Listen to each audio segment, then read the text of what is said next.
Hi అండి, నేను ఈరోజు అయితే హాస్టల్ నుండి ఇంటికైతే వెళ్తున్నాను.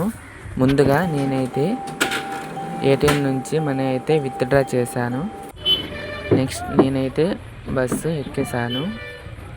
బస్ మార్నింగ్ 6కి అయితే స్టార్ట్ అయింది.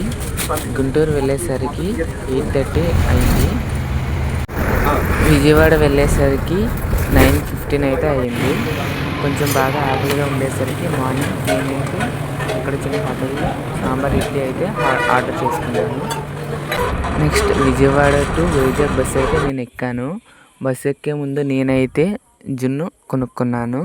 దీని కాస్ట్ వచ్చేసి 30 రూపీస్ అన్నమాట. బాగుంది, కానీ కొంచెమే వచ్చింది.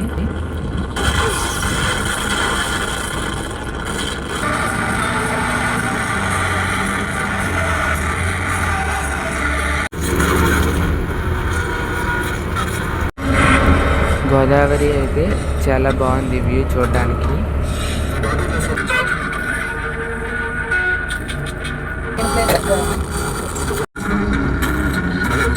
నేనైతే రాజమండ్రి రీచ్ అయ్యాను.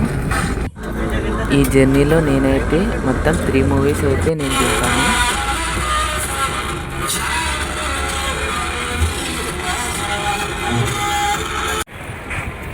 వైజాగ్ అయితే నేను రీచ్ అయ్యాను. Next Vizag to Srikakulam bus అయితే నేను ఎక్కాను. శ్రీకాకుళంకి అయితే నేను రీచ్ అయ్యాను. ఇప్పుడు శ్రీకాకుళం టు పాతపట్నం బస్సు అయితే నేను ఎక్కాలి. ఇదే లాస్ట్ బస్ 9కి ఉంది. నెక్స్ట్ మా ఊరు జంక్షన్ దగ్గర అయితే నేను దిగాను. మా నాన్నగారికి కాల్ చేశాను. ఇక్కడ ఎవరూ లేరు. మా నాన్నగారు అయితే వచ్చేసారు. మా నాన్నతో పాటు మా అమ్మ కూడా వచ్చారు. ఇంటికైతే రీచ్ అయ్యాము. మా సైన్యం అయితే మమ్మల్ని పలకరిస్తున్నాయి. సరే మరి, మళ్ళీ వస్తా. బాయ్.